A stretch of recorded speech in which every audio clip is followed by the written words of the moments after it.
Hello అందరికీ welcome to సరదాగా కాసేపు. ఇప్పుడు నేను మీకు చూపించబోతుంది ఏంది అనేసి అంటే, ఇగో మీరే చూడండి కుండలు ఎట్లా తయారు చేస్తారు అనేసి. ఈ వీడియోలో మీకు ఒక కుండ మొత్తం ఎలా తయారు చేస్తారు అనేది సంపూర్ణంగా అయితే ప్రతి ఒక్కటైతే డీటెయిల్డ్గా ఇన్ డీటెయిల్డ్గా చూపించడం జరుగుతుంది. మీకు దీని వెనుక ఎంతైతే కృషి ఉంటుందో ఈ ఒక్క వీడియోలో ప్రతి ఒక్కటైతే డీటెయిల్గా చెప్పుకుందాము. వీడియోని అయితే చివరి వరకు చూడండి. ఒక కుండ తయారు కావడానికి ఎంత కృషి అయితే చేస్తారో డీటెయిల్గా చెప్తాను నేను.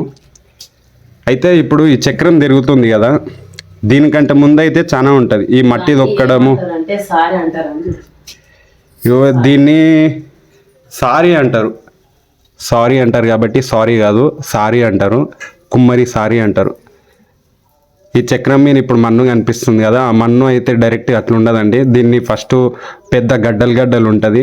కావాలంటే నేను ఆ వీడియో క్లిప్ వేస్తాను, అది గీటంగా చూడండి. మొత్తం గడ్డలు ఉంటుంది. ముందు దాన్ని మొత్తం మెత్తగా వేసి తర్వాతకి ఇందులో వేసి మళ్ళీ ఇందులో ఈ వాటర్ వేసి ఇవన్నీ వేసి మంచిగా ఒక ముద్దలాగా తయారు చేసి తొక్కుతారు. తొక్కి చాలా ప్రాసెస్ ఉంటుంది.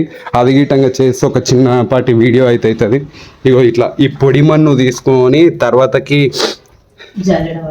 జల్లెడ పడతారు. ఇగో దీంట్లో ఈ జల్లెడ పట్టిన తర్వాతకి మళ్ళీ పొద్దుగా 5ంటికి లేచి ఇగో ఇక్కడ ఇగో ఈ ప్లేస్లో అయితే ఆ మన్నును అయితే తొక్కుతారు. ఆ తొక్కడం గిట్టంగా ఎట్లా అంటే ఇంకో ఈ ఇసుకని వేస్తారు. ఇసుక తర్వాతకి ఇగో మసి అంటారు దీన్ని. మసి వేసి మొత్తం కలిపి కాళ్ళతోటే తొక్కుతారనమాట. తొక్కిన తర్వాతకి మంచిగా ఒక పేస్ట్ లాగా అవుతుంది. ఇప్పుడు ఈ మన్ను ఎంత స్మూత్ అంటే చాలా స్మూత్ ఉంటుంది. మన్ను ఇంకా పిండి విసికినట్టు అంత స్మూత్గా, ఇప్పుడు పూరి పిండి అయితే ఎట్లుంటుందో అంత స్మూత్గా అయితే ఇదైతే తొక్కడం జరుగుతుంది కాళ్ళతోటే. మళ్ళీ ఎటువంటి మిషన్స్ సాయం లేకుండా ఈ మట్టిని అయితే కాళ్ళ సాయంతో అయితే తొక్కుతారనమాట. చాలా కష్టంగానే ఉంటుంది చేయాలంటే.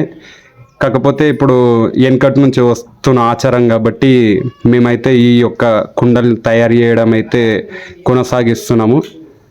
మా తాత నుంచి మా నాయన అయితే ఈ కుండలు తయారు అయితే చేయడం జరుగుతుంది.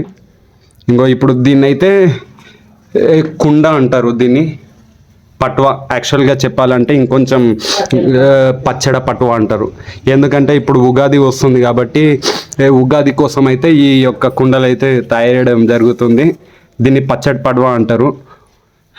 ఇప్పుడు ఇది ఇట్లే ఉండదు. మళ్ళీ ఇప్పుడు ఇట్లా వేసిన తర్వాతకి ఈ సార్మీన ఆనడం అంటారు. ఇప్పుడు దీన్ని ఈ సార్మీన చేయడాన్ని ఆనడం అంటారు. ఆనిన తర్వాతకి మళ్ళీ ఏం చేస్తారంటే దాన్ని మళ్ళీ సరసడం అంటారు. సరసడం గిట్టంగా ఎట్లా అంటే ఊరికేనే కాదు, మళ్ళీ ఈ యొక్క ప్రతి ఒక్క కుండ ఆరాలన్నమాట. ఒక సర్టన్ అమౌంట్ కొంచెం గట్టిగా అయిన తర్వాతకి ఈ ప్రతి కుండలు ఏం చేస్తారు, ఆరబెడతారు. అక్కడిక్కడ ఇట్లా మళ్ళీ తిప్పుతారు. అది గిట్టని చూపిస్తాను మీకు. తిప్పిన తర్వాతకి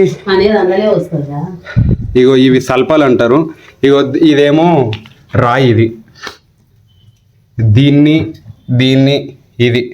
ఇది పిడ్స అంటారు. ఇగో ఇవి సల్పలు.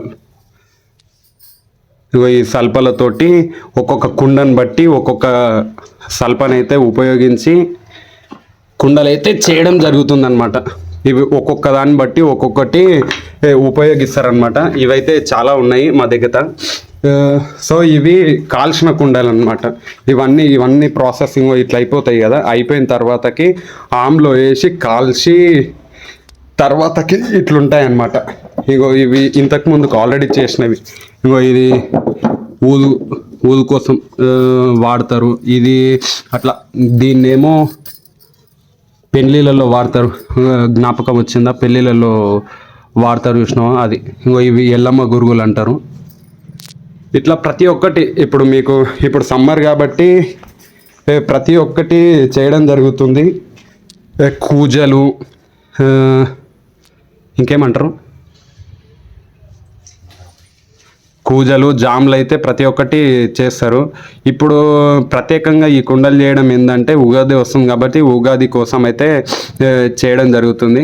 సో చూశారు కదా, ఇప్పుడు దీన్ని సారి పైన ఎట్లా ఆనడమో అయితే ఈ వీడియోలో అయితే చూశారు.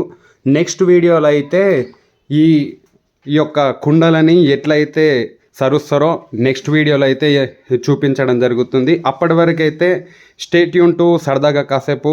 మరిన్ని వీడియోస్ కోసం అయితే లైక్ చేయండి, షేర్ చేయండి. For more videos please do subscribe సరదాగా కాసేపు. Thank you.